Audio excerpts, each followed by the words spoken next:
how memories have been captured for more than 100 years.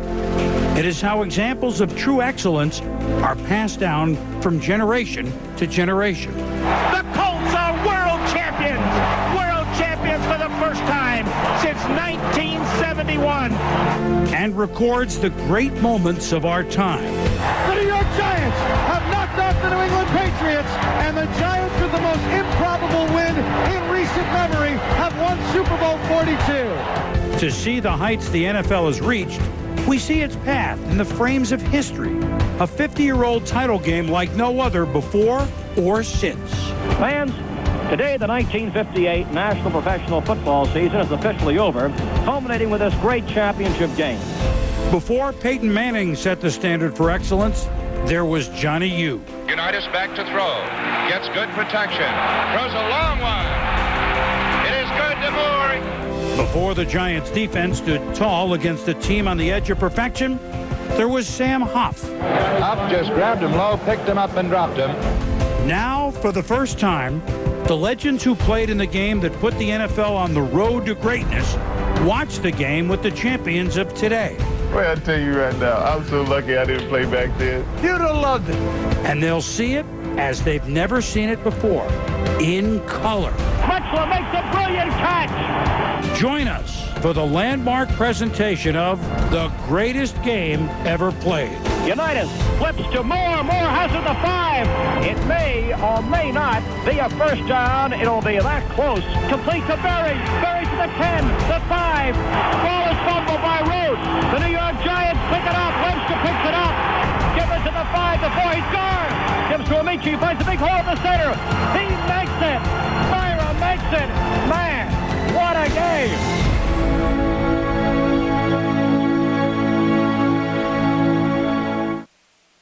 50 years ago, December 28, 1958 to be exact, right here at Yankee Stadium, the Baltimore Colts and the New York Giants played for the NFL championship in what would become known as the greatest game ever played. At a time when baseball was king in America, an estimated 45 million people around the country watched the NFL's first and only championship decided in overtime. On the field, men who would become NFL royalty. Among the players, coaches, and owners, 17 would go on to the Pro Football Hall of Fame. For Baltimore, it was a rare moment on the big stage. The last time they'd had a winner in town, Grover Cleveland was president. Having moved to Baltimore from Dallas in 1953, the Colts emerged as an NFL power in their 6th season. With Johnny Unitas and Raymond Berry leading the way, they were the NFL's most exciting team in 1958. Number 1 in offensive yards and in points. And the defense was ranked 2nd in the league. The darlings of the NFL were the New York Football Giants. And this is the first year you didn't have to clarify that. The baseball Giants having just finished their first season in San Francisco. 2 years after throttling the Bears to win the 1956 title, Sam Huff was a household name, leading the league's top-rated defense, while Frank Gifford scored 10 touchdowns in 10 games to spearhead the offense. The coaches on the sideline for the Giants, they weren't bad either. Vince Lombardi in charge of the offense, Tom Landry running the defense. The teams had met here 7 weeks earlier during the regular season. Unitas was out with busted ribs and a punctured lung, and the Giants won 24-21. The rematch in late December would forever change the way America looked at football. Now, the way many look at this game will be changed as well. For the first time, the 1958 NFL Championship will be shown in color, painstakingly colorized by top experts in the field. With the original TV broadcast lost to history, we pieced together the game from various film archives. You'll also be hearing the original radio calls from the game. Joe Boland and Bill McColgan from NBC. And a second call from legendary broadcaster Bob Wolf will be featured in our special presentation, along with our own Mike Tirico. To help explore the 50th anniversary of this landmark game, players and coaches from the last 2 Super Bowl champions, the Colts and the Giants, the same 2 franchises who played for the title 50 years ago, watched the game with their 1958 counterparts. You'll hear those conversations linking the past and the present. In addition, you'll hear from Neil Leifer, who took one of the game's most celebrated photographs. Journalists Dave Anderson and Bill Gilday who were both at the game, and Academy Award-winning director and Baltimore native Barry Levinson. So, for the next 2 hours, sit back and enjoy the greatest game ever played. Good afternoon, football fans from Yankee Stadium. It's the Colts against the New York Giants. With all the spirit, drive, and enthusiasm of the men who love to play this game and who play to win, we'll see the finest teams in the National Football League today. Did the presence of a New York team help elevate the game? The setting was a big part of the game. Sure. And the fans were a big part of the game. I mean, they were yelling and screaming, and rabid fans. It wouldn't have played the same way someplace else. We have 2 weeks in between. We get there a week before the game. Did you guys show up like the day before the game to play? Yeah, we went up from Baltimore to New York. We checked in the hotel, and all these guys are outside on Saturday morning, and they were all hollering, "They're gonna kill you tomorrow." And we said, "We're gonna shove the ball up there, you know what." Let's check some of the boys who are expected to play a big part in this football game. First, for the Western Conference champions, the Baltimore Colts, coached by Weeb Eubank. We gave a talk before our game there in New York to remind our team that we really were made up of a lot of guys that other teams either didn't think were all that good or had given up on. From a Baltimore perspective, of a kid in Baltimore, it was a game, and it was more than a game. Baltimore at that time, with the economic changes that were beginning to happen in the 50s, was a fairly depressed area. On the train, it was the place you had to stop between New York and Washington. We had no real identity. All of a sudden, we get to be in a championship game with the New York team, the Giants. It was like the top of the world. Number 19, Johnny Unitas will be at quarterback. 6'1", 190 pounds. The Cinderella kid of pro football. Unitas cost the Colts only a telephone call to sign. And this year he's been the mainspring of their versatile attack. He's thrown at least one touchdown pass in his last 25 consecutive games. That's a National Football League record. Unitas picked a team or a defense apart better than anybody. Yes. You could go here, then there, here, there, bing, bang, touchdown. At left end, number 82, Ray Berry, in his 4th year in the National Football League.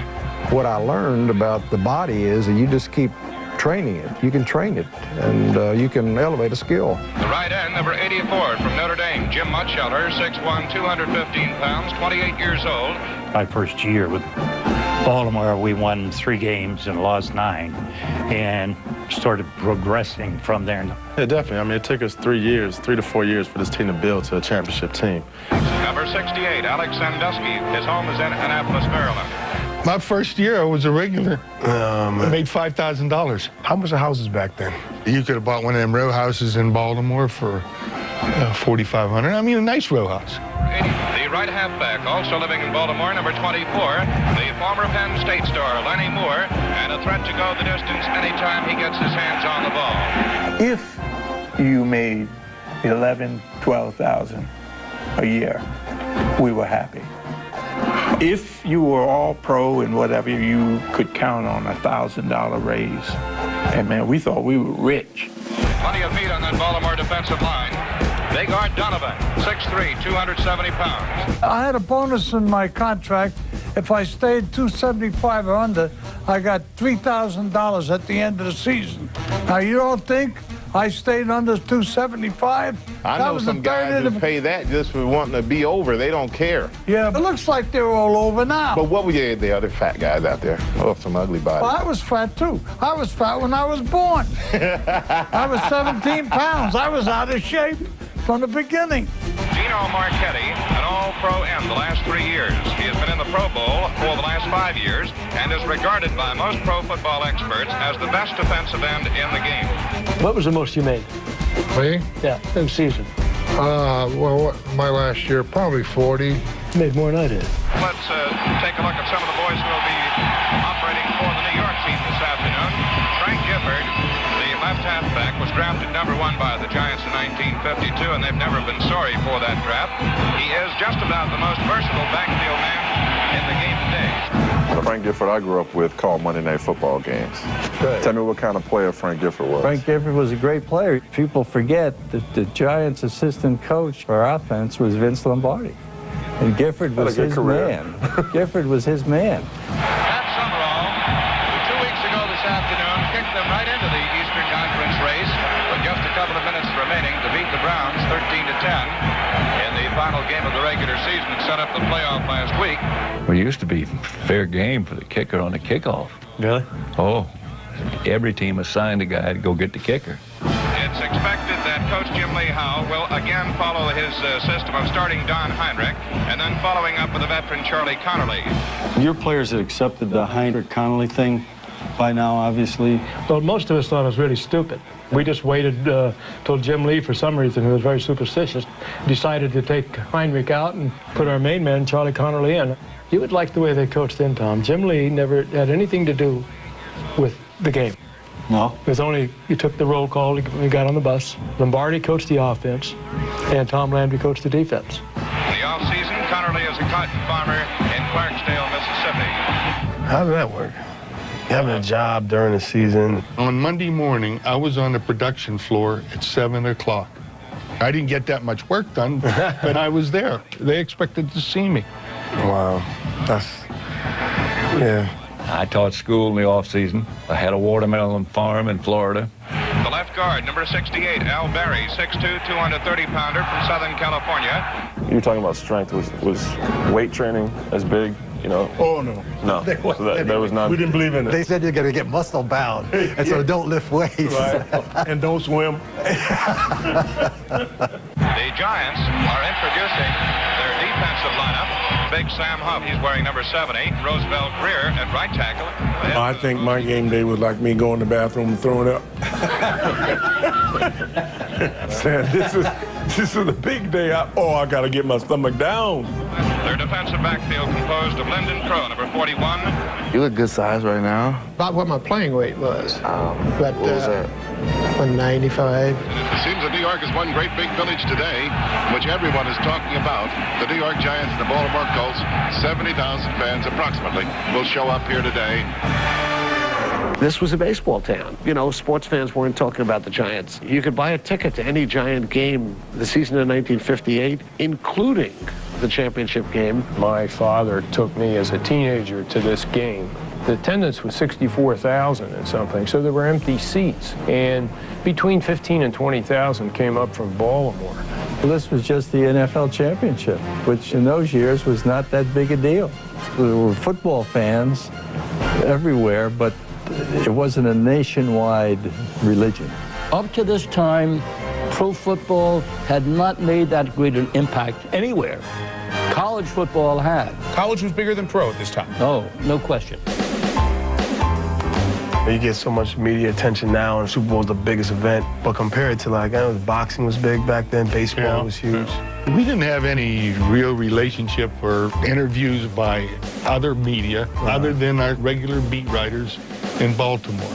Now they made the Super Bowl where you have mandatory mornings where you have to get up and you have to be in front of the camera. If you're not there, they fine you. Yeah, but you guys can afford it. Oh, please, it's still money. Look, we had nothing like that. If a newspaper reporter came around to say something to you after the game, you don't talk to me, talk to the coach. Really? I swear to God. It's not like it is today. You guys are all reporters yourself. Well, now you got these big words you use.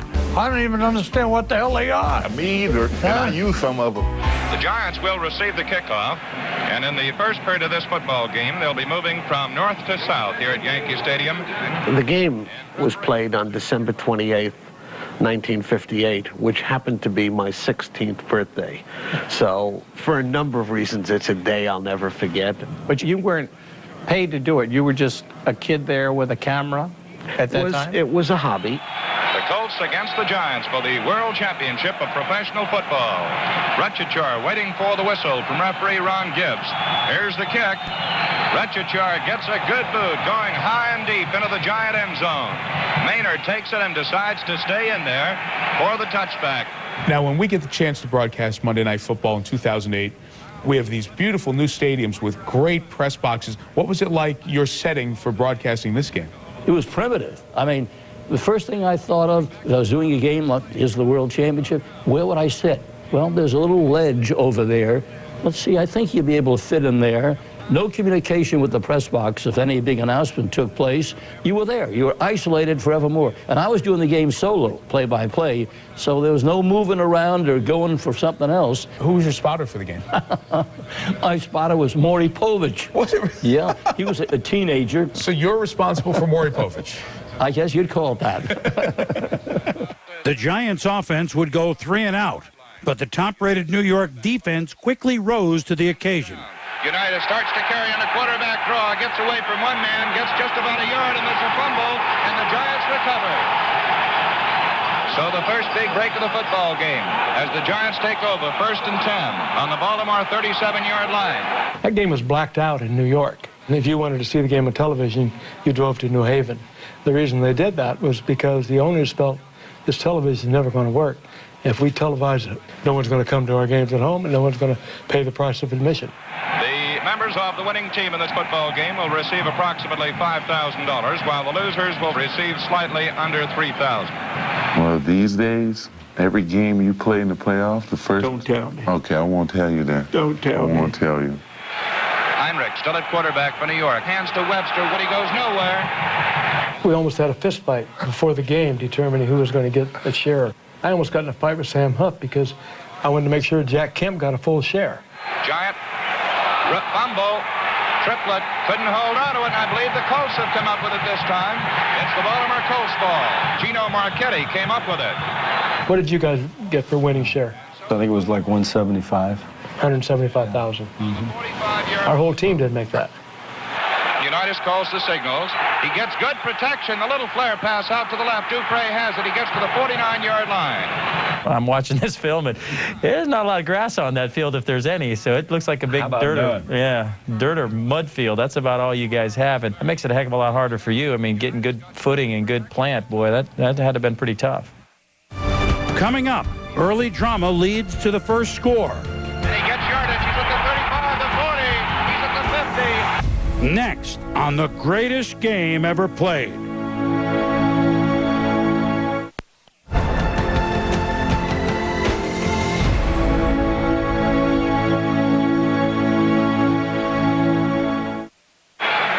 Unitas calls the signals. He takes. He's going back to throw. He fires. Intercepted by Karolevich at the Giant 40. Gets across the 45 to the 47. Where it'll be Giants ball 1st and 10. Despite the interception, the Giants go 3 and out. It seemed like they couldn't find their footing on offense early on. Yeah, they were awful jittery in the beginning. Things weren't going right. They were obviously a little nervous. Following the Giants' punt, the Colts had the ball on their own 15. Unitas back to throw. Gets good protection. Throws a long one. It is good to Moore. He has it at the Giant 40, down to the 30, down to the 25-yard line. Lyndon Crow was defending on the play, but Moore made a great catch. Oh, I don't want to see this. Every time I look up, you get that one. Is that you right there? Yeah. Oh, man. Guys, how underrated was Lenny Moore? Lenny Moore was one of the best players in the league. I mean, a great Hall of Fame player, both as a runner and a receiver. You got to earn your quarterback's confidence. You got to earn him, having trust in you. Raymond came to me. He said, Lenny, he said, we need more you in the offense. What is he talking about? Johnny calls the plays. He said, no, that's not what I'm talking about. What I'm talking about, man, is you got to be out there on Tuesday, Wednesday, Thursday, Friday, after practice. He wants precise patterns so that you two guys time up. If you don't time up with John, he's not going to say nothing to you. That's what Raymond told me. Right. That's on me. Right. And you got to be there. Unitas gets the snap, hands off to Amici, the fullback. Up the middle he goes, and inside the 20-yard line, down to about the 19. Fundamentals of blocking: stance, approach, contact, and follow through, and the most important, strike a blow. This was written down. We had to write this down. Yeah, that's funny. Yeah, that's the same thing they do now. Unitas calls the signals. Hands off to Dupre, but Dupre goes nowhere. And it's going to be 3rd down and 6 yards to go. But I discovered that every Sunday, an Army Veterans Hospital would show up with 40, 50, 60 veterans, and they would have anywhere from 8 to 10 people to wheel them in. I was one they always said yes to when I'd show up and ask if I could help. Baltimore Baltimore penalized for a delay of game. It's now 3rd down, 11 yards to go. Dupre is the flank route to the right. The flip goes out to Lenny Moore. He tries to get around the corner, but he has dropped at about the 25-yard line. We had coffee for the Army veterans. I would occasionally walk out with a cup of coffee for the sideline security, and he'd look the other way when I took my Yashica mat out and shot a few close-ups at the bench, till the veteran photographers in New York would spot me and chase me back to where I was supposed to be. And so now it's going to be Steve Myra trying a field goal. The ball is spotted, booted. It is no good, but there's a flag on the play. The Giants were offside. When I first started to kick, I didn't have a kicking toe. I didn't have one of those square toes. It was just a regular shoe. It was tough to be accurate. Accurate and probably didn't feel very good No, either, it did it? This time Myra will be kicking from about the 26-yard line. It's blocked. It's blocked by Sam Huff and Carl Carroll Evans. Sam Huff, number 70, came driving through to block it. Kicking in general was an adventure. Well, this guy was not a good kicker. Myra had made only 4 out of 10 field goal attempts in the course of the season, so he was a risk every time. Connolly is in at quarterback. The handoff to Webster. He goes wide to the left, cuts back in, but he gets just about a yard. They guard Donovan in there to make the tackle. You guys didn't have, like, you had a little thin face mask. Anybody put a forearm between there, try to... Well, I before you put the face mask on, I didn't wear one, and I got kicked in the face, and I got 58 stitches. So why didn't you wear a face mask? They didn't have them? I put it on. But what about before you? Oh, no, you were a sissy if you used one. Connolly at quarterback. Gets set to throw. Throws the quick one to Triplett, the fullback. Tackle made by Shinnick, number 66. We had bed check every night at 10 o'clock. Did you sneak out afterward ever? No, I never sneaked out a night in my life. Did you ever invite anybody party to the room? You have a party in your room after? Are you kidding? And get caught? Webster flanked out to the right. The ends are tight. The flip goes to Gifford, wide to the left, and he gets yardage. He's at the 35, the 40. He's at the 50, the Baltimore 40, the 35, and he's down about the 31-yard line. This is a great run. This is 38-yard run right here. You like that, huh? Gifford doing some fancy running. Naturally, I watch the offensive line, and you know, it's a lot. You guys use a lot of shoulders, right? And shoulders and Right. You know, hands weren't. You couldn't put your hands out like that. You have to hold them like that. So you couldn't do that. No, you couldn't use your hands. Oh, well, I couldn't even imagine. You were telling me about the holding thing. You got your arms out like this. That's holding. Now, do they call it? Do they call holding? Because they don't really call holding. The other thing was you had to keep your feet moving, just like you have to keep your feet moving. Definitely love that holding. I mean, right now, the guys basically tackle you, and they won't call anything. Connolly calls, hands to Triplett, wide to the left. He cuts back in, but gets just to the 30-yard line. Art Donovan in there to make the tackle. Well, I tell you right now, I'm so lucky I didn't play back then. Oh, my goodness. You'd have loved it. I would have. We really liked each other. There were no clicks, no nothing, and we had a great time. 2 Charlie Connolly incompletions brought a Giants 4th down, and Pat Summerall out for a field goal attempt. From the 36-yard line, Pat Summerall boots it. It's good. The goalposts at that time were much shorter. They usually call them good if they were right over the top, or? It depended on your reaction. I remember kicking one in a game that I wasn't sure about. The referee was standing behind me, and I put my arms up so that he went up like this. Absolutely. I'm sure I talked him into that one. Convincing him, huh? Yeah. Coming up, the Giants defense starts to lose its handle on Johnny U. Unitas back to throw.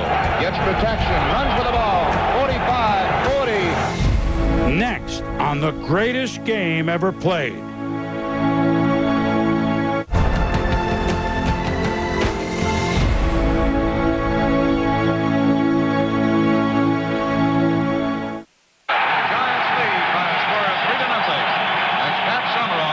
Through with a 36-yard field goal. So the Giants, after that field goal, are able to get the Colts to go 3 and out. So Unitas and the Colts haven't put up any points in the first quarter. I would sense that the Giants have to feel good about where they were at the start of the game. Well, there's no question about it. Baltimore is known, of course, for its offense, but Giants are known for its defense. Right. And that was one of the factors going into the game, but the Giants have gone first blood on this one. Connolly calls the signals. He gets the snap, and he's going back to throw. He throws the flare to Gifford out to the left. Gifford away from one man is a fumble, and the Baltimore Colts have recovered. A lot of turnovers in this game. Huh? Yeah, there were. Yeah, they say it was the greatest game ever played. It was really kind of a sloppy game. I must say, between the field and I'd say what, 2, 3 interceptions, 3 turnovers already. Another big break for the Baltimore Colts. Unitas hands off to Moore. Wide to the left, cuts back in. He gets down to about the 15-yard line. Sam Huff has him, and Moore finally is dumped to the earth by Sam Huff. We had something called inside-outside 4-3. Say that if you're going to play on the guard, you also had to bump the tackle. If you went outside, you pumped the center. That kept all these people off of Sam Huff, and Sam Huff became a Hall of Famer. We made Sam. Unitas calls the signals. Hands to Amici, the powerful fullback. Hits in behind the right side of his line. Amici was a tough nut. Yeah, he must have been. Tough guy, wasn't he, Jim? We disliked him from the day he come to camp. Third down, 2 yards to go. Unitas hands to Amici. Amici gets a first down. And in 1960, when he was going to retire, he went up to Weave, says, I think I'm retiring. And Weave says, I think it's a good idea. You don't want to hear that from your coach, do you? No, not normally, yeah. Unitas the quarterback. Hand off to Moore. Wide to the left. He gets by one man. He gets down to about the 1, and he stepped out of bounds at the 1-yard line. Carl Karalevich had his arms on Lenny Moore, but Moore got away from him. Moore has tremendous speed for those sweeps around the end. Most of the time I was out on the outside. The reason they put me back in the backfield was to mess up the defense. Right. So more in the backfield, more in the backfield. And then Sam Huff would do something else. I had twisted my knee the week before. I could only use one leg. And the rest of the time I was just trying to stand up. Then I'm seeing right now that they're running a lot in my direction. And I don't like that. I really don't like that. Snap back to Unitas. Hand off to Amici, the fullback, and he's in for the touchdown. Well, it didn't take the Colts long to capitalize on that break. I was the point of attack. I felt this surge, and I ended up on top of Rosa Greer and Jim Parker, and Alan Amici scored. And I thought, ooh, I didn't realize I was that powerful. And I looked at the film on Monday, and what happened is I've charged forward. I hit Jim Parker, our left tackle, in the butt, and he blocked Rosie, and I fell down on top of both of them. Myra trying for the extra point. It's good. Myra converts. And it is a 7-3 football game. The Giants would pick up 1 first down before punting to the Colts. Simpson takes it at the 19. There's a fumble. It's the Giants' ball on the 11-yard line. If you look at the game, as I have over and over, it was a really sloppy game. I fumbled once going in for a score, and I fumbled once coming out. Connerly calls the signals, gets the snap, flips out to Gifford. Gifford fumbles. And the Baltimore Colts recover. If I'm coaching Frank, I'm saying, Frank, you got no business fumbling the football 2 or 3 times. You can't. You just can't do that. And you're old enough, you've been around long enough, that shouldn't be happening. But it cost him. Yeah. Big time. Baltimore's ball, 1st and 10 on the Colt 14. Back to throw, Unitas. Throws a long one for Dupre, no good. Lyndon Crow covering all the way. They didn't call as many pass interference calls? Not for the same reasons that they would call them now. I mean, they would call them if you really grab the guy's jersey or, you know, when he breaks on you, but... It's blatant. Unitas goes back to throw. He fires. It's good over on the far side to Ray Berry. He was tackled immediately by Carl Karalevich. Raymond Berry was, I think, a self-made football player. Sure was. You know, that guy's work was unbelievable. You would love a player like that, Tom. Yeah. You can go to Westminster, where the Colts would practice in the summertime, and you just sit in the grass and you'd watch them practice. And all of the team would leave, and, you know, at the end of practice, except for Unitas and Berry, and they would stay behind. Practice would be over, and it would be dark. And you could hear the ball hitting Barry's hands. When somebody asked John once, why do you do this? And he says, well, you know, Barry wants to do it. I just work here. Was he the type of quarterback, would he talk to you guys and ask you about how you're being covered, what you like, what you think you can do? As I have analyzed this game and studied it, you ask the question in some critical situation, why did he call that play? Time and time again, you know, he instinctively came up with what to do, and he did it. Amici, Moore, and Dupre carried the Colts across midfield. And then it was Johnny U's turn. Unitas back to throw. Gets protection, runs with the ball. 45, 40, 35, down to the 30-yard line. Unitas back to throw. Couldn't find receiver in the open decided to take off with it, and that he did. 16-yard run by the flashy quarterback of the Baltimore Colts. I never remember Unitas running the ball, you know, a 16-yard gain. That's a big thing. Well, quarterbacks weren't supposed to run in those days.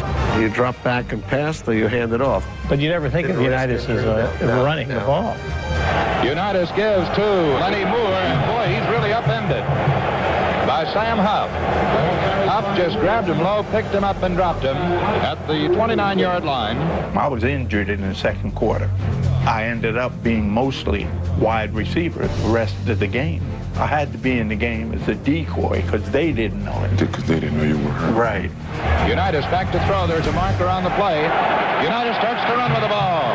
Baltimore is going to be penalized. A 5-yard penalty. It's illegal motion. The down is the second down, but it's now 14 yards to go. Unitas back to throw. Fires. It's good. A diving catch made by the left end, I believe it is, Ray Berry. Carl Karalevich was covering, but Berry made a great diving catch down at the 21-yard line. Barry's like a boxer. When you're going in a long fight, you find out what you can do as the game or the fight progresses. And that's what Barry was doing all through the game. How smart a player was he? Didn't have the physical attributes. He wasn't that fast. I mean, not like he wasn't a gazelle, but he ran perfect patterns and he had great hands. After Alan Amici picked up the first down, Unitas found Berry again. Unitas takes to Amici, throws down in the end zone, and it's a touchdown. Ray Berry takes the pass in the end zone, and the Baltimore Colts lead the New York Giants 13-3. I know that John told me one time, he said, Weeb told him before the game, and he said, I want you to throw, and I want you to throw a lot.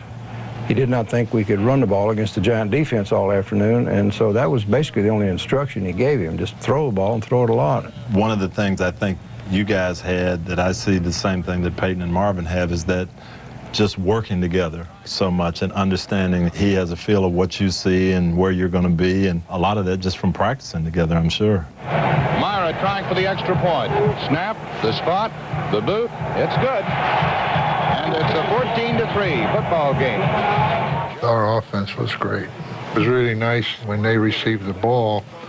You just sit there and you go in 7 minutes later. That's a good way to do it, right? You get to the end of the first half and the Colts are winning 14-3. Now the Colts have made a pretty good comeback here. What are the thoughts at halftime? The thoughts at halftime is Baltimore thing. We've got this thing pretty well in hand. And it almost looked like they'd make a runaway of it when they went out in the third quarter because they kept going. Then a couple of plays took place which sort of changed the tide. When we come back, love and loss in the city of Baltimore.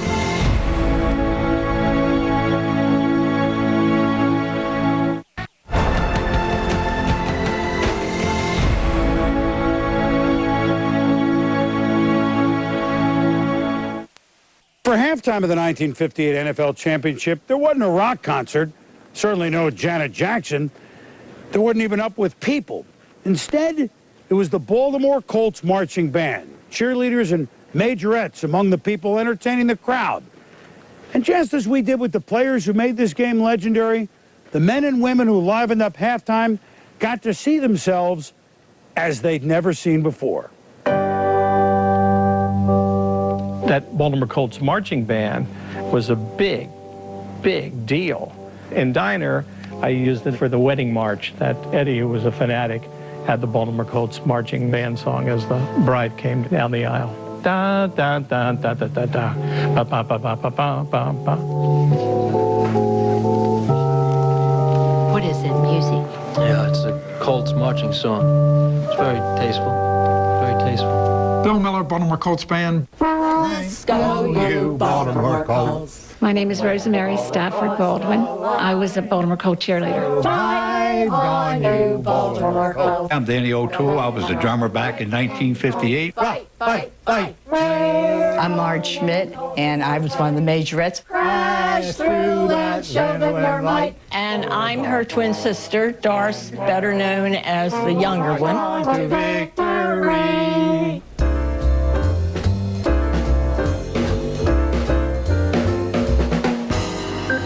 The Colt players were your buddies.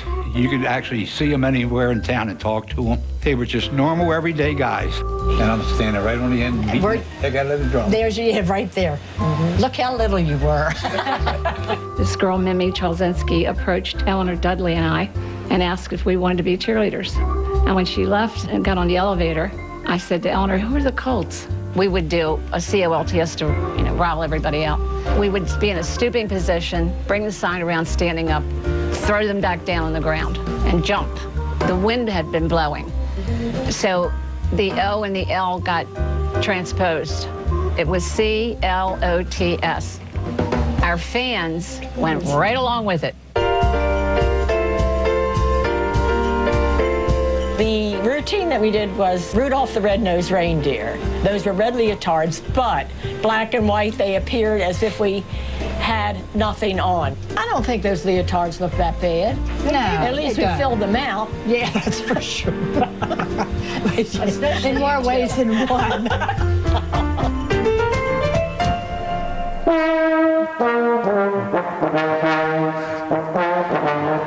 We played the Colts song 56 times, counting all the way back to Baltimore.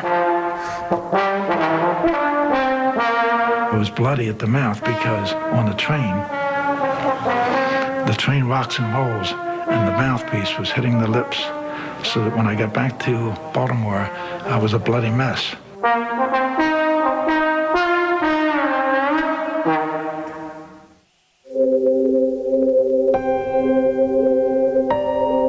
By 10 o'clock this morning, most of the equipment and Colt memorabilia had been moved out of the Colt complex in Owings Mills, and the Colt employees had been told that the team was going to Indianapolis. When the Colts moved to Indianapolis, the Baltimore Colt marching band continued to march in Baltimore from 84 until 96 without a team. I think everybody and their cousin, when they saw those Mayflower trucks pulling out, I think their hearts went with them. It was devastating to the entire city. We had built so much pride in Baltimore because of the football team that it was like losing your very best friend. We met some people from Indianapolis, and I said to them, we put a curse on you. We were from Baltimore, and I said, you would never win a championship. And I said, however, because of Peyton Manning, he's a duplicate. His persona is so much like Johnny Unitas, and I really admired that man, and I thought, well, if they win, fine. You have to forgive and forget.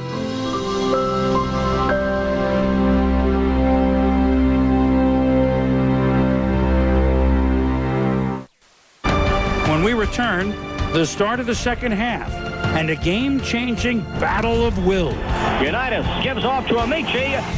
Next on the greatest game ever played.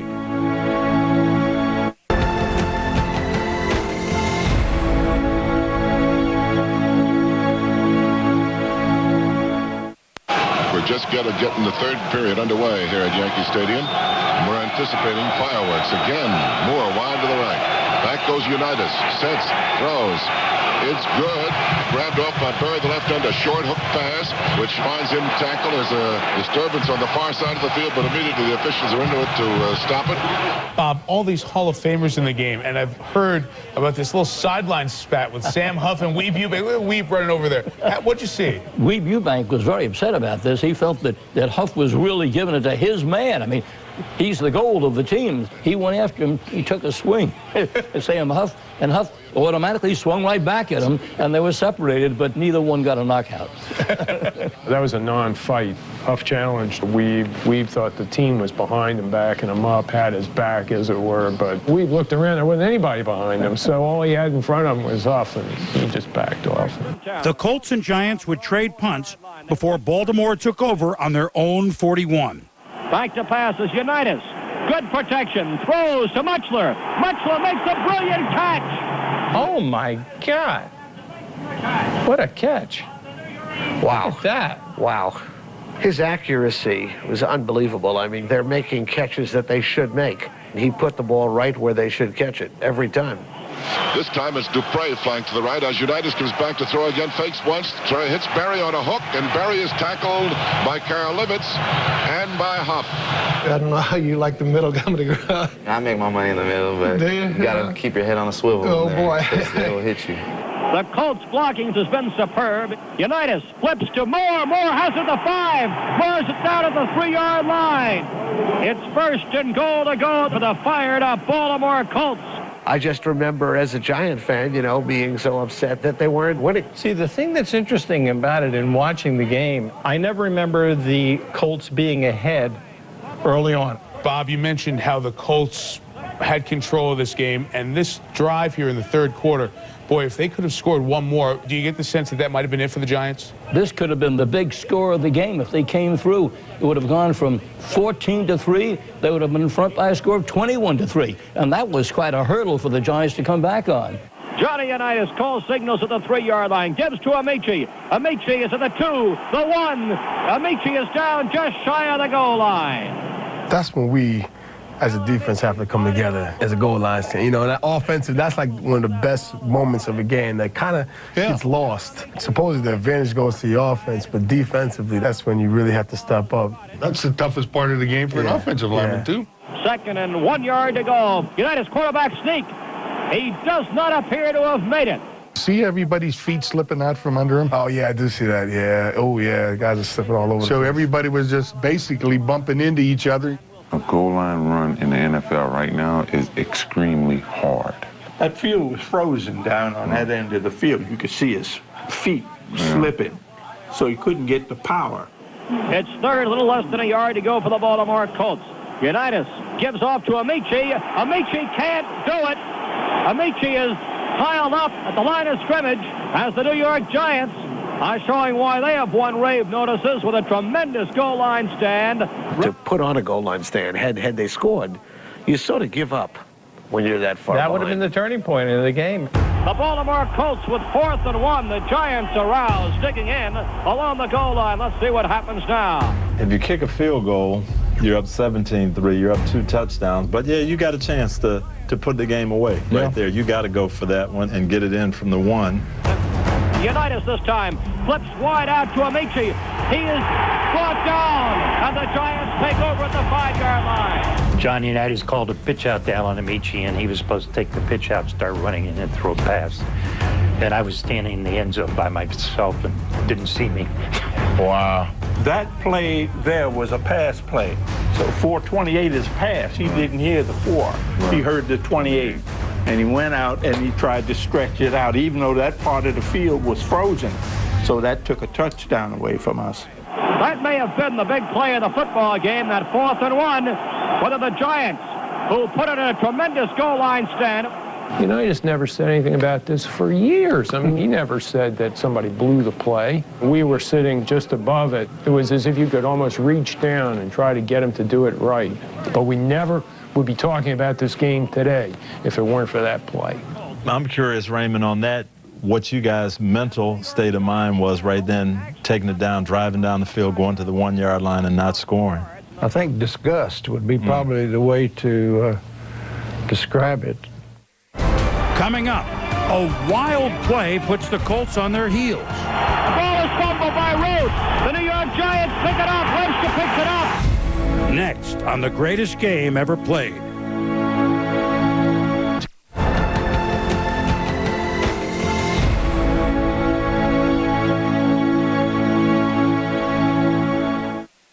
Baltimore leading 14-3, had a chance to get some icing on the cake as they marched steadily down to the New York 1.5-foot line, and there the New York defense manifested itself. Bill, wasn't that a dandy? Imagine the feeling in that stadium then.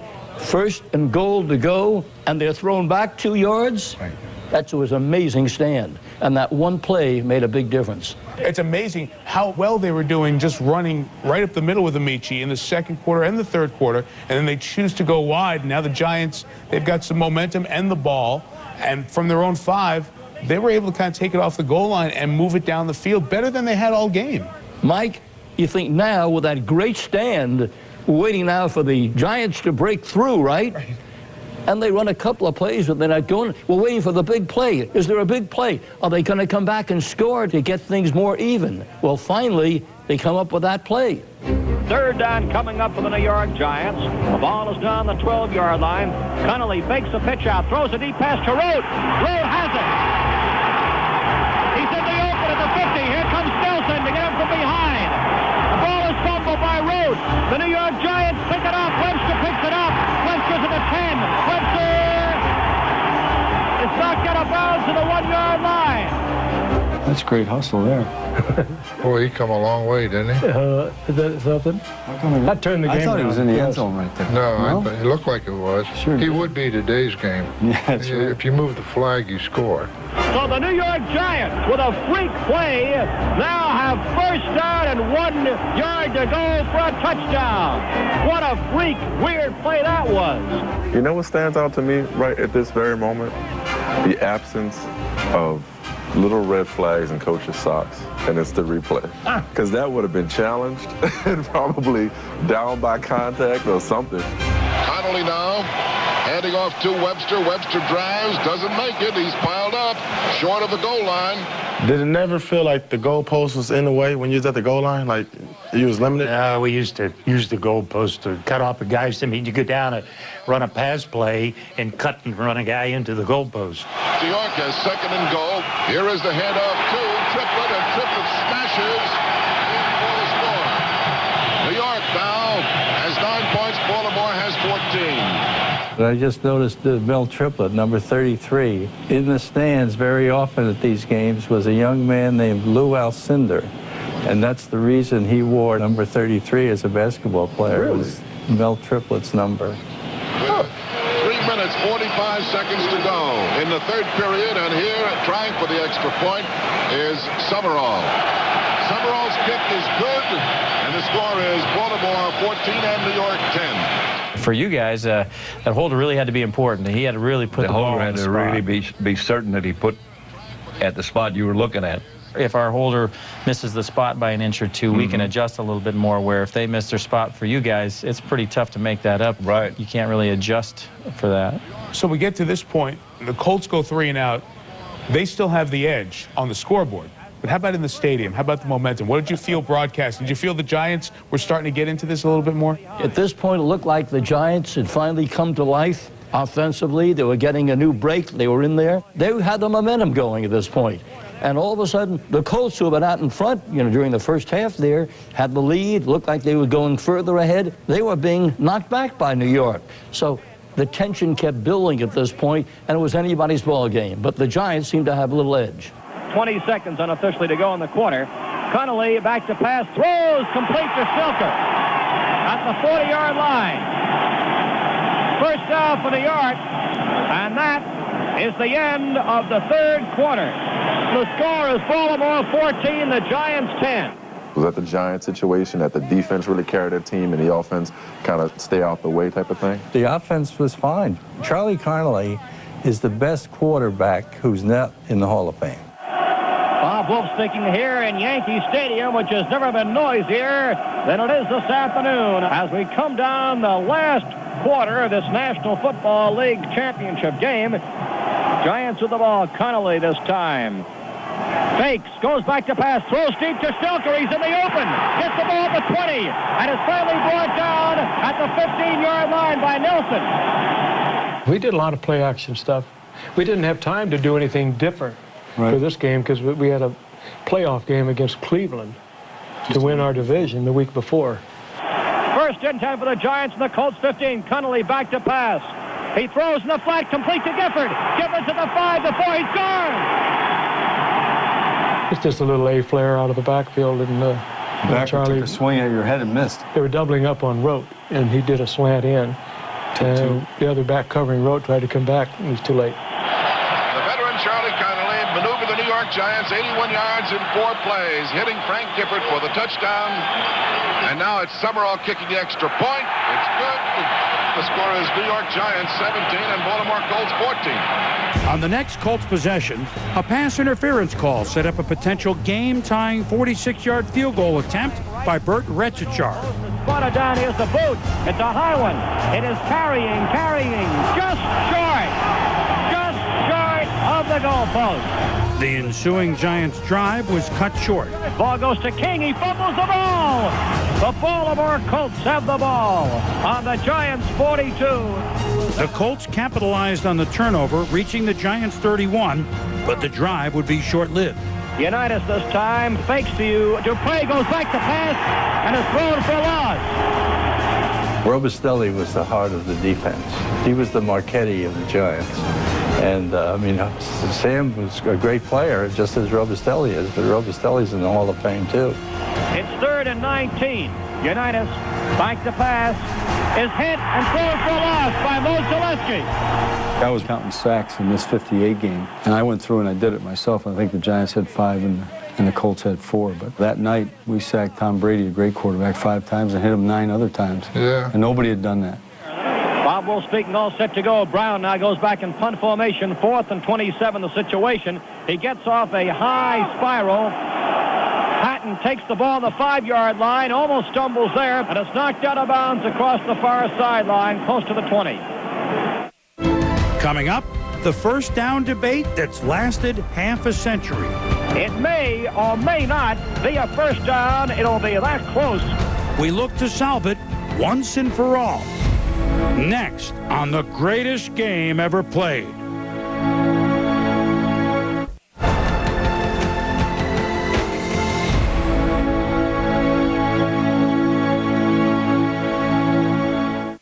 And now time begins to play a most important part as the Colts keeping a wary eye up there on the clock. 1st and 10, the ball on the 19-yard line. The ball goes to Webster. Webster cuts back and goes forward for a 3-yard advance. The Giants have the ball. They're trying to run out the clock here. And if they make a couple of first downs, the game's going to be over. And the score is, you guys are down 3 points. 17-14, Giants ahead. So the Giants take the lead in the game. They're getting a couple of stops. They get some breaks. But it seemed like everything they were doing to succeed on offense was passing the ball. Now they need to get the ground game going and run out the clock a little bit. Absolutely. That was the trick. They got to use up the time now that they have the lead. 5 minutes left to play in the ball game. Can New York run out most of that clock? Gifford off the tackle is brought down. I'll tell you, watching this game and reading some of the highlights on it, this was really one of those games that it was the tale of 2 different games, wasn't it? Oh, yeah. I mean, it was lopsided one way, all of a sudden you guys come back, and it must have been a fun game to be a part of. Was. Gave you a couple of those gray hairs, too, I bet. I've got a couple myself from a few games like this. Can't do that yet. 3rd and 5, the ball's the 24-yard line. Connolly throws a sideline pass to Webster, who was knocked out of bounds by Nelson. First down for New York, and the last 4 minutes will now determine who will be the National Football League champion team. Now, did you feel it slipping away? I mean, it's 14-3, and in the blink of an eye, it's 17-14 now, home team. What were you thinking as a Colts fan? As a Colts fan, we were worried. We were worried. The ball is handed off to Webster. Webster is hit hard by Donovan. 3 minutes and 40 seconds to play, and the Colts have to get it back. The Colts, because you think of Unitas and the big offensive unit that they were, but they were a great defensive team. Oh, Gino Marchetti. And, great defensive team. Connolly this time hands off to Gifford. He finds a hole off the right side as the ball's moved down to the 40-yard line. Now, see, it's interesting. They keep running to the right toward Marchetti. I am not sure, why they were running to the right, but I wouldn't try and make a living running on Gino Marchetti. 3rd down and 3 to go. This is a crucial play to see whether they can maintain possession for New York. For most of the game, Gifford went to the left. In the previous play here, they had a little success. They were tempted, but going to the right, you're going at Marchetti. 2:50 left to go in the ball game. Connolly to Gifford. Gifford off the tackle, smashes to about the 43-yard line, and it's going to be close. Is there any one thing that you remember the most that sticks with you? Well, we make the tackle, and the Giants, they're screaming they made the first down. Well, we didn't know if they did or not. But everybody's screaming and hollering, Gifford made the first down. When Frank went north, he went north hard, though, and there's the stick right there. This was just a 47 pounder. He ran over the right side, and Gino is at the bottom of that pile. It may or may not be a first down. It'll be that close. And they're calling now for the stretcher. Well, Big Daddy came piling on and fell on Gino's ankle and broke it. And that took Gino out of the game. I guess it hurt, huh, Gino? Oh, God, you know, if I wasn't a big guy, I would have cried. Big Daddy was actually the guy that come onto the pile that really finished me off. 310. I really played the play badly because I tried to outrun Frank. If I'd have played it the way I should have, I wouldn't have got hurt. Gino Marchetti is the Colt who was shaken up on the play. And when Gino is shaken up, it certainly takes a lot to do it. Well, the referee, supposedly, when Marchetti yelled, he looked at Marchetti for a second because he was screaming, and then he put the ball down about 6 inches back. Well, now we're waiting for that big measurement to see whether or not the Giants made it. They missed it by 3 or 4 inches. Well, do you think that because Gino breaks his ankle that there's confusion about the spot? Like I had read somewhere about that? Yeah. Well, he thinks there was. Gino was hurt. I knew right away that there was a whole lot of grunting and screaming, get off him and all that. A lot of people thought I had it. He still didn't question Charlie Berry's call, which, by the way, about 2 years ago, I get a letter from his grandson, and he had talked to him. Sure. He said, you know, Frank could have been right. I saw Gifford last September in Baltimore, and they're still talking about him making the first down. Do you think he made the first down? Very honestly, I did not know. I'm seeing bodies sprawled all over the field. I'm watching Marchetti. He's being attended to. I don't see anybody pick up the ball. I know that Charlie Berry, the line judge, made the call. We got a bad spot, is what it looks like to me. Well, you know, you don't have all the modern things, you know, where they show the line and everything else. You know, you go, well, I don't know. It looks like it is. It's not. See, you don't have instant replay either. Oh, no forward progress, nothing. I'd love to know whether or not he made it, and I don't know if it's technologically possible to know these days. A half century later, and the debate continues. How can we get the answer? Well, we can use the science and technology that helps to figure out how car crashes happen, reconstructing car crashes. The man who can do it, he's right there. His name is Jeff Mutard. He is an accredited reconstruction expert and forensic mapper. He can tell us, believe it or not about the car crash, but the contact point. Did Frank Gifford get the first down? So we are all ears. I did a technique called photogrammatical mapping. So I'm going to start with the frame here. Number 16 is Frank Gifford, and Frank Gifford, his left arm is out and his right arm is holding the ball. And as he continues towards the turf, he lands on the turf. The 40-yard line is to the right, and the 45-yard line is to the left. Up above at the top, we can see the circle is the first down marker. These parallel lines are not parallel from this perspective, so therefore they have a point where they connect, and that is the origin of a perspective grid. We connect the two lines, and once we connect the two lines, we then can connect to that origin point to our first down marker. We can see where the first down marker is relative to the field. When we zoom in here, we can see the first down line going across the field and through number 80. Frank Gifford is to the right. His entire body is to the right of the first down line, so therefore he did not have the first down. From this angle, Frank Gifford has the ball in his right arm as he's down. I'm going to use a computer program and rotate the scene. Now the 40-yard line is to the left, the 45-yard line is to the right. And we can see he gained 9.3 feet from the 40-yard line. In order to get a first down, he would have had to gain 10 feet. So Frank Gifford was about 9 inches short of the first down. So amazingly, I guess to use the vernacular of replay now, the ruling on the field stands as called. Stands as called. If they would have given us the first down, we wouldn't be sitting here. I'd played a lot of years at that point. I didn't even look over to the marker because I thought I had it. But you know, maybe I didn't. It's fourth down, inches to go. There are 2 minutes and 33 seconds to play. Would you risk it? Holding possession with inches, or would you kick it if you were the New York Giants? A lot of us on the sideline thought we should have gone for it on fourth down. We didn't. Could we move the ball? I doubt it. Oh, we all wanted to go for it. It was what, fourth and about 5 inches. But that's a player's thing, isn't it? You want to go for it. And I remember everyone was telling Jim Lee Howe, let's go for it, let's go for it. Yeah. Marchetti is out. Yeah. And Jim says, kick the ball. Kick the ball. If you don't make it, look where you are. With the Colts on the 40-yard line, you're just 10 yards away from field goal range. I think I'd do the same thing. I think you punt it to the other end. You said they got the number 2 rated defense. Number 1. Or number one? Yeah. You got to play to your strength and punt that ball. Chandler back with 4th and inches. Here's the boot. It's a high spiral. Carl Tassif goes back, calls for a fair catch, and has the ball on the 14-yard line. So the Colts have 2 minutes and 20 seconds to pull this one out. Coming up, the clock winds down on Baltimore's championship hopes. Throws complete to Berry. Berry is at the 45, still going at midfield. Next on the greatest game ever played.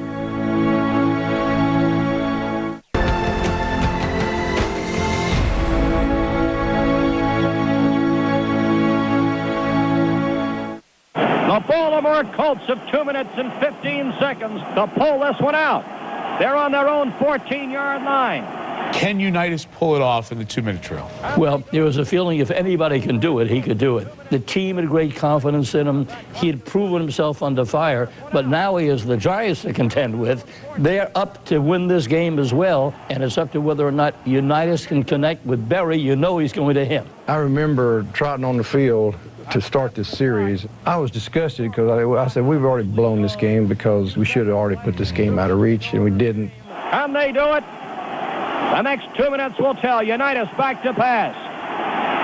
Throws a long one downfield to Mutchler. Incomplete. 2nd and 10. The Giants are leading 17-14. There's the official 2-minute warning to the rival benches.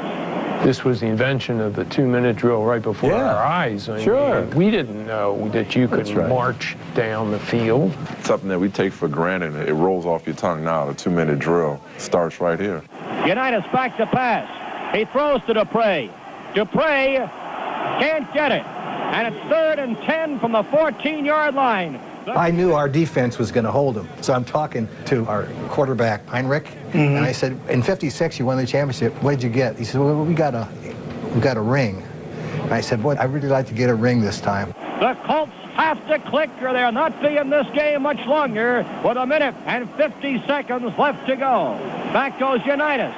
He throws to the sideline, and as a completed pass to Lenny Moore, it's a first down for the Baltimore Colts on the 26-yard line.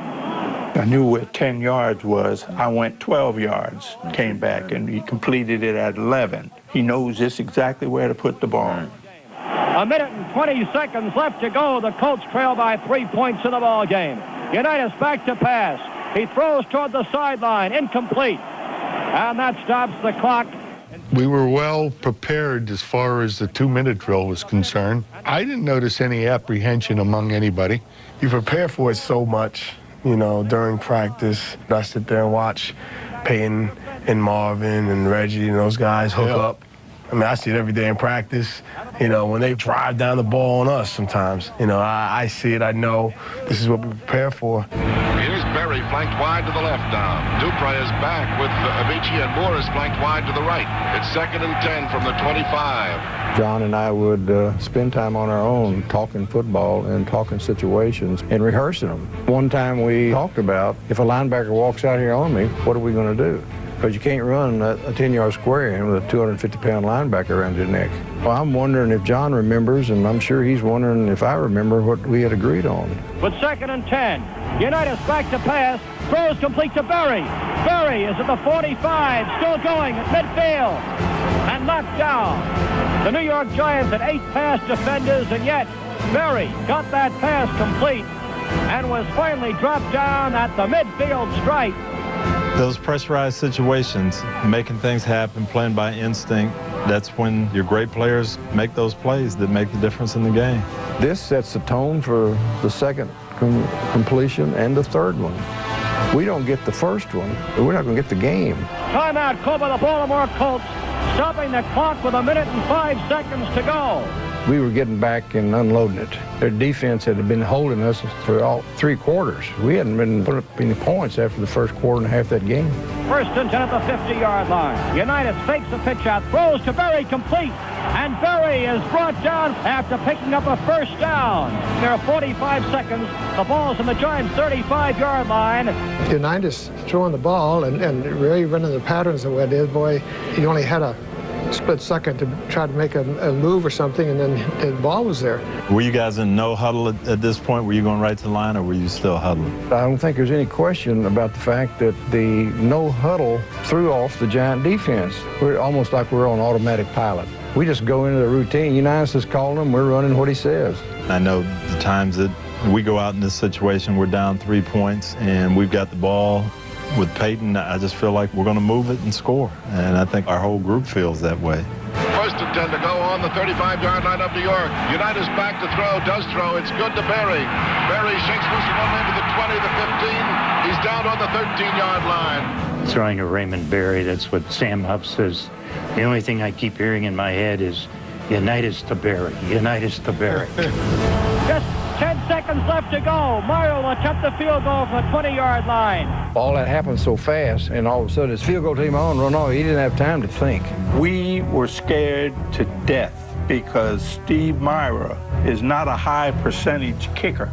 Well, he wasn't a good kicker, but linebacker got hurt, so he played linebacker most of the game. And we were kind of worried when he had to kick it.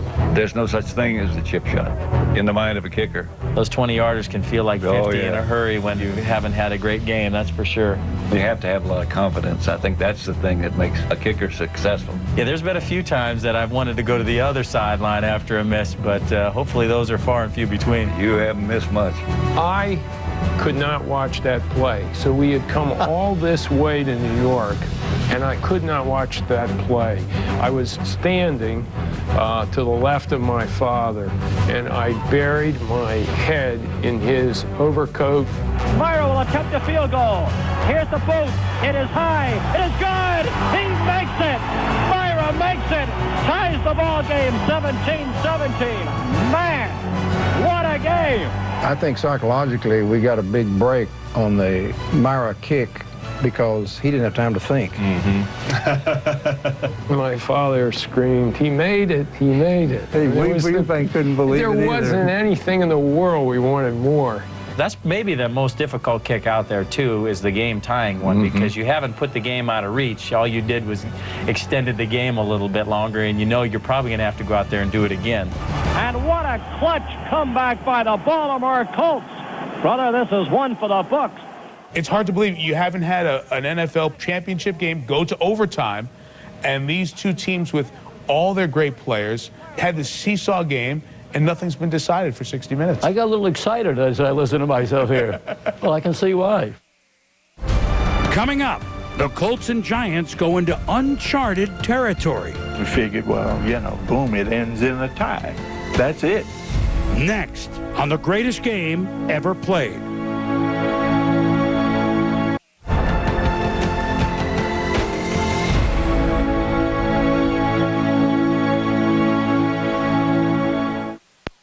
Never before in the history of the National Football League or professional football has there been an extra period and the Giants won the toss, and they're going to receive.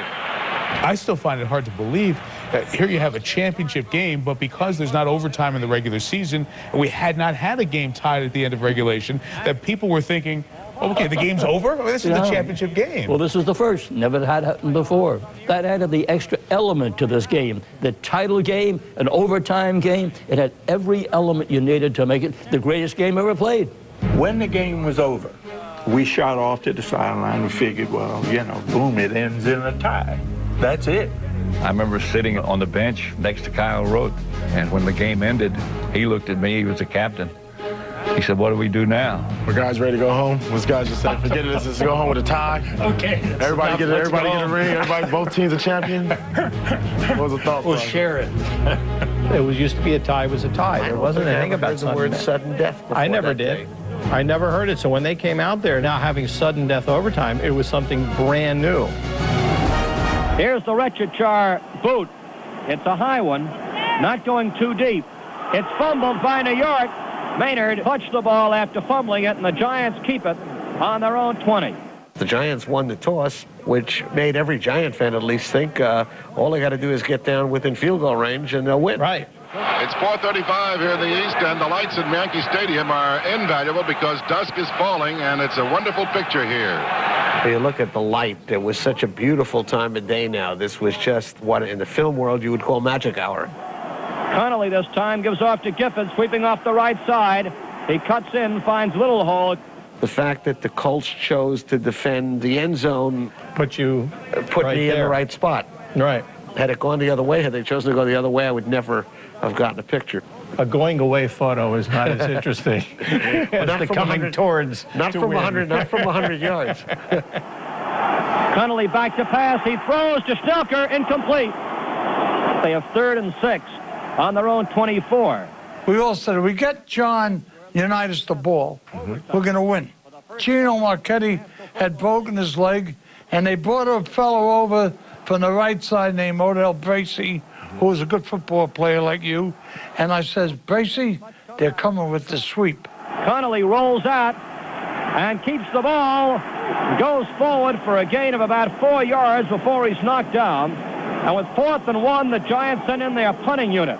What is your mindset right now? You feel like the momentum's going your way? It's funny you bring that up, Tony, because I can give you a real simple answer. We knew we were going to win that game. When we got that ball, there wasn't any doubt in our mind we were going to move that ball all the way, and we weren't going to be taking any field goals either. It's a 17-17 game, all tied up. Chandler gets up a high spiral. Tassett takes the ball to 17, back to the 20, and slips down to the 21. Gino Marchetti was on his way to the locker room, but he insisted on staying out on the stretcher to watch. I watched a couple plays, then they had to get me off because the police said if the game would have got over in one big play, the crowd would get on the field. He said, you'd never get me off. 1st and 10. Unitas hands off to Dupre to play off the right side. Goes 5 yards, goes close to a first down, and he may have picked it up. We were a tired team. Yeah. Our defense was getting, they had to play back-to-back games against Cleveland, and Johnny had taken them apart in the second half. 1st and 10 on their own 31. Unitas back to pass. Throws a long pass, Lenny Moore racing. Knocked down by Lyndon Crow. Lenny Moore would always be out, way flanked out to the right someplace. So most of the time I'd have to be out there. But again, too, if you take your eye off of him, he'd kill you. 2nd and 10. Again, I give to Dupre. To play off the right side, gets 4 yards in the pickup. It's LG running the ball again. I didn't realize he carried the ball that much. But at this time, you guys are just tired and want to get the game over with, right? Big play coming up for possession of that ball. Unitas back to pass. Throws in the flat to Amici. First down. He made it. First down for the Baltimore Colts on their own 41-yard line. Y'all making a pretty good drive down the field. What's going through your mind as in, this championship games, overtime? We are moving the ball. We got a chance to score on these guys. We got a chance to put them away. Leaning on Johnny U the whole way. Unitas this time gives to Dupre off the right side, and Dupre gets close to the 45. It'll be 2nd and 6 to go. In this series, we've never seen anything like this. This was just the ultimate and exciting and thrilling, and we just didn't know. And it meant everything. Unitas made it that way. Yes, he did. Unitas back to pass. It's rushed. Thrown for a loss by Mo Zaleski. Came shooting in. Here's where I got beat. Ooh. I'd like to say that I slipped or something. I can still say it. You can still use it. 3rd down, about 15. Unitas calls the signals. He's going back to throw. This time he gets protection. Starts to run with the ball. Now he throws. It's good to Berry. He's at the 45. Tries to battle away from a tackler, Carl Karolevich, but Karolevich holds him at the 43-yard line. And it's 1st and 10 for the Baltimore Colts. He's looking to throw to the right, and he scrambles out to his left and hits Berry. He and Ray Berry are so attuned to each other. Big first down. A lot of balls thrown in 2 seconds, 2.5, and you see there's one scramble. This is probably one of the few balls that got caught where it wasn't delivered under 3 seconds.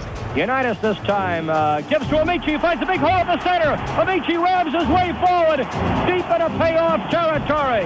In our playbook, how do you stop the hard-charging defensive lineman? Trap, draw, screen. Yeah. How do you block? Same thing.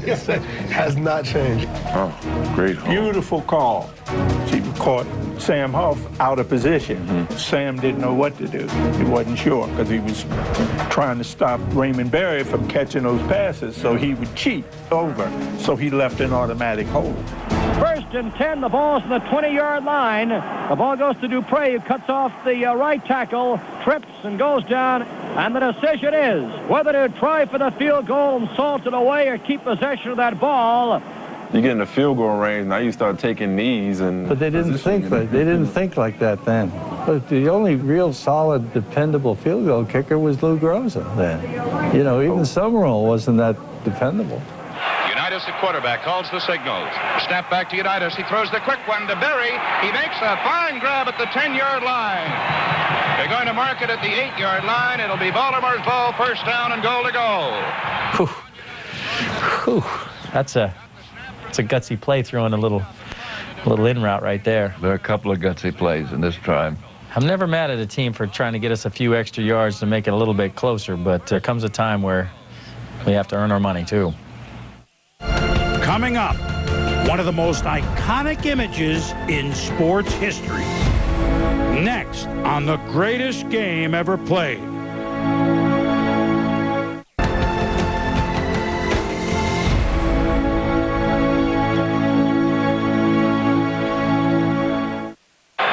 Colts tied with the New York Giants 17-17 in the sudden death. Extra period. Have the ball on the 8-yard line. First down, goal to go. Play will be held up now. A fan running out on the field with three of New York's finest trying to corner him. A fan runs on the field. And at the same time, there's no picture. I watched the game at my friend Stewart's house. It was this frantic moment towards the end of the game, and all of a sudden it went completely dead. And I'll never forget that moment of here you are at this big thing that's happening on television, and there's no picture. None. Plus, it turned out to be nothing but somebody kicked the cable out. Somebody pulled a plug. And so they sent the guy who worked for the television crew out to him. He grabbed the ball and started running around the field with the ball.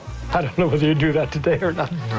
The fan was with NBC, the news manager. Chances are he got a big promotion after this because he played the part of the guy running on the field, rushing after the football, going in the huddle or something. But that gave them the chance to get the plug fixed and play the game again.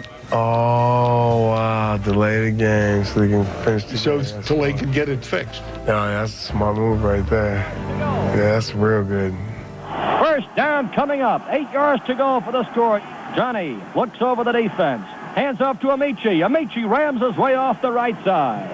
I remember the New York papers focusing on the owner, on Carol Rosenblum, who was supposedly a big gambler. And all New York was talking about was the fact that he didn't go for the field goal because he had taken the spread. Yeah, right. I'd heard this story. What a change. Imagine that, you know, they had a safe field goal, couldn't lose, so you don't have to win by 7. Here's another thing you got to think about, Dwight, is the goalpost being on the goal line, and there is no angle really anymore for a kicker. But if you get down on the goal line, you got to kick it that way. That's right. You couldn't. If you take it from a hash mark, you got to basically kick it today's sideways. kicker couldn't do it because he has a draw on it, just like a golf ball. A golfer does. Unitas calling out the signals. He passes. Let's see if Mutchler got that ball and went out of bounds. Mutchler took it out of bounds in the very end on the 1-yard line. Stay in bounds, you stupid. Oh, he slides out on the ice. See, that's what happened. Raymond went over and checked all those things, and I didn't go check them before the game. Dangerous pattern. That one gets picked off. It goes 98 yards for a touchdown the other direction. There it is. There were a lot of bettors who were thinking that. In the locker room after the game, I said to John Unitas, weren't you taking a chance on an interception there? An interception, the Giants might have gone 95 yards the other way and won the game. And he gave me that wonderful Unitas cold stare. And he just said, when you know what you're doing, you don't get intercepted. He said, thank you very much. He was right up close to that flag on the far side as Johnny threw to him there. We had to wait and see whether or not he was able to tightrope his way in. Well, thank God it didn't go touchdown. Might have been the end of a career that hadn't begun. This was the best thing that happened to me because this is just about when they stopped paying any attention to anybody like me. They had their hands full. It's 3rd and 1 yard to go for the championship. Here it comes. You've seen this a gazillion times. Yeah. Third down, one, you got a bad kicker, you run the football. Absolutely. Barking out the signals for the Baltimore Colts. Unitas gives to Amici. The Colts are the world champions. Amici scores. Thank God, one of the best blocks I threw. 50 years later, congratulations. Hey, thank you. Thank you. Congratulations. Lenny come out and did a fantastic job on blocking the outside linebacker, and it created a great big hole, and Amici went in untouched. That's it in overtime. The Baltimore Colts win 23-17. One picture has always stuck in my mind, and it shows Unitas having handed the ball off to Amici, just turns, and with his head bent slightly, is walking away. There isn't any celebration whatsoever. I got 2 or 3 frames that are among the best pictures I've ever taken. When Amici scored the winning touchdown, of course, I was exactly 10 yards straight in front of him. If he'd continued running, he would have come right at me. Bedlam is broken loose, ladies and gentlemen, at Yankee Stadium. And there'll be a hot time wherever Baltimore fans congregate tonight. This is in New York, right? New York, yeah, Yankee Stadium. And people running on the field like you're in Baltimore. Aren't they supposed to be like walking off the field, mad? And they just let the fans storm the field like that? I thought they were going to kill Amici, just giving him congratulations, and it looked like they were tearing his things up. I remember the disappointment, the heartbreak. And I remember after fighting, having to fight my way back to the locker room. You know, today it's so much different. There's so much security around. The confetti starts coming down for the winners, and the losers are almost non-existent at that point. You can't even go across and congratulate the other team. They just get you swooped out the other side. The Colts ridden off like world champions on the shoulders of their admirers who have swarmed over the field. Just imagine dumping a bucket of Gatorade on Weeb Eubank's good suit and hat. That would never have happened, and today you wouldn't ever see a player carried out of the stadium like that. It's just certainly not in the pros. Down with the goalpost in a matter of seconds. Oh, they go after the goalpost still, though. Yeah, there they go. Oh, that guy got hit with the goalpost coming down. I got a piece of that goalpost in my office. Do you really? That somebody sent me. Probably would be a little bit sweeter if the game would have, the outcome would have been a little different, bit. huh? A little bit.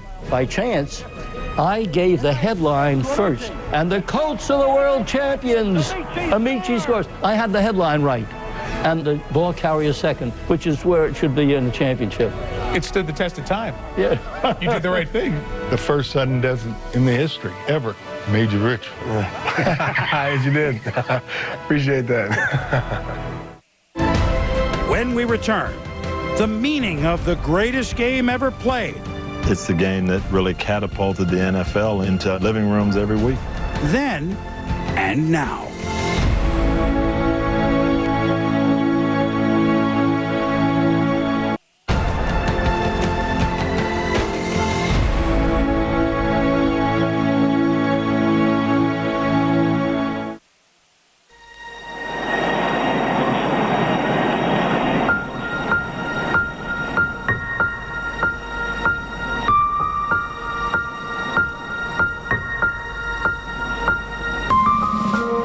In the greatest football game that I have ever seen, the Baltimore Colts capped the greatest years in the club's history by becoming the world champions of professional football, and they did it with as inspiring a clutch comeback as my eyes have ever witnessed in a game.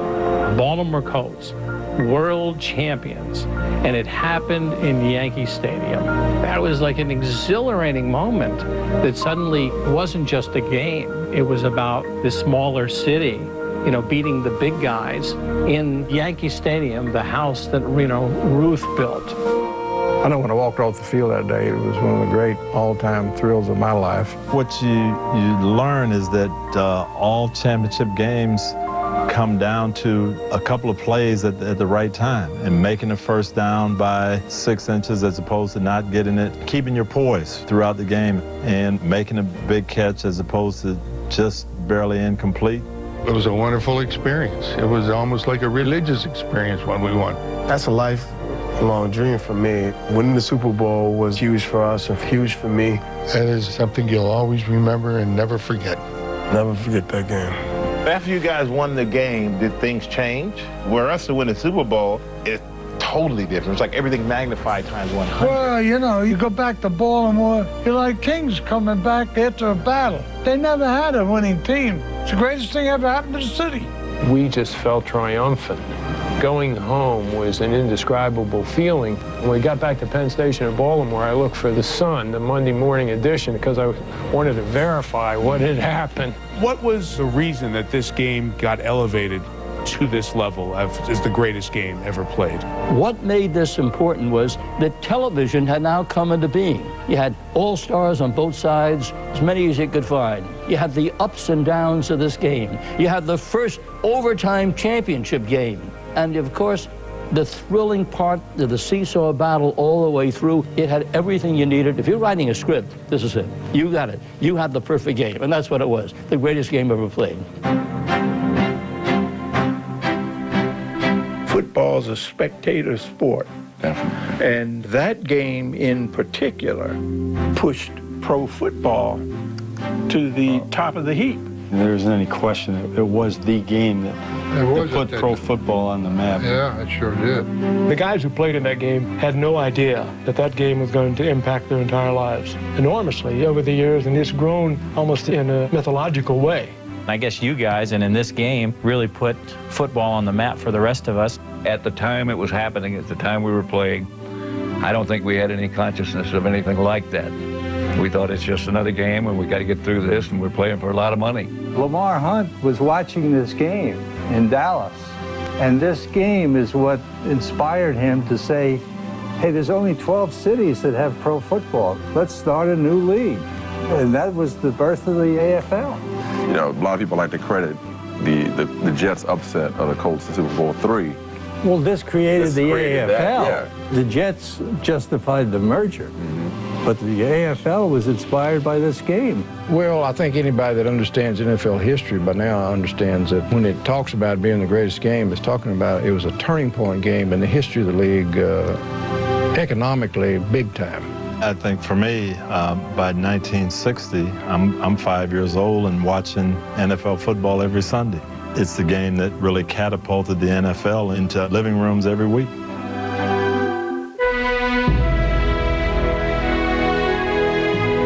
Unitas stayed on top for quite a number of years. He didn't fade away after that game. So as his reputation got bigger and better, I think the game became more and more important.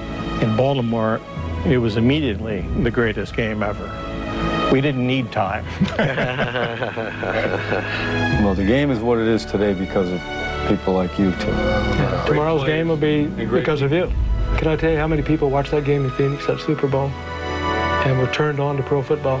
When it comes right down to it, the great teams, they love each other. They love each other, no question about it. And this group of young men that played for the New York Giants this year, they did love each other. Oh, you can tell. I know our team has moved from Baltimore to Indy, but just the Colts name and Colts stuff in our record books, I think we definitely feel a bond to that 58 team. The thing that is really most unusual is not just the Colts in Indianapolis, you know, winning it, but then the Giants come back and win this year. I don't know how you could orchestrate something quite like that.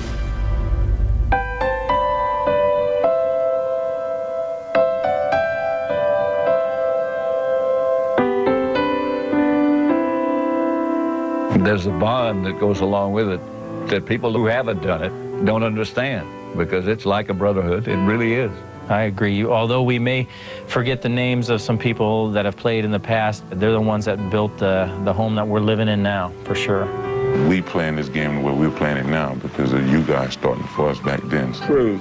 I would like to thank you for opening up the door for a lot of us young guys. But aren't you embarrassed at the money you guys make and the money we made? Embarrassed? No. I'm thankful for you guys paving the way.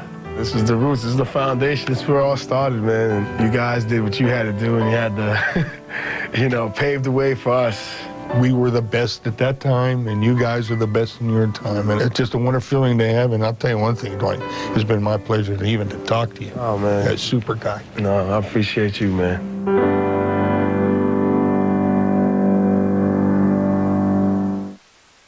The big winners 50 years ago, football fans and the NFL.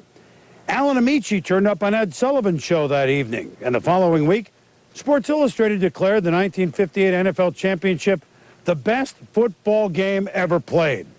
And the echoes from that legendary day would carry on into the next century. For instance, Frank Gifford and Pat Summerall went on to become signature voices of the NFL, one or the other appearing in the booth for 20 Super Bowl telecasts. The Colts-Giants rivalry gained momentum for the NFL the following season, when Johnny Unitas led Baltimore back to the title game against New York. This time in Baltimore, different city, same result. The Colts beating the Giants a little more comfortably this time, 31-16. By the time Unitas retired after the 1973 season, he was the standard for today's quarterbacks, and his record of a touchdown pass in 47 straight games still stands. Vince Lombardi jumped from the Giants to Green Bay in '59, and fans would be captivated by the Packer aura throughout the 60s. 5 titles in 7 years, including Super Bowls I and II. By Super Bowl V, the league would name their championship trophy in his honor. After being fired by the Colts following the 1962 season, Weeb Ewbank moved over to the AFL and the Jets, where he'd meet up with Unitas and the Colts in Super Bowl III and coach a Jets win that redefined the NFL for generations to come. Weeb Ewbank won the 2 most important games in the history of the NFL. Tom Landry would get his turn in the spotlight as well, going from running the Giants' defense to head coach in Dallas, masterminding the Cowboys into the beginnings of worldwide popularity as America's team. And 20 years after some 45 million people watched Amici go over from the 1, more than 100 million would see Landry's doomsday defense wreak havoc on the Broncos in Super Bowl XII. The number would continue to grow through to today, with more than 148 million watching all or part of the Giants ending the Patriots' run at perfection in Super Bowl 42. The NFL was still trying to find its way when the Colts and Giants met on a cold December Sunday 50 years ago, right here in Yankee Stadium. The 1958 championship game changed things forever. For the greatest game ever played, I'm Chris Berman.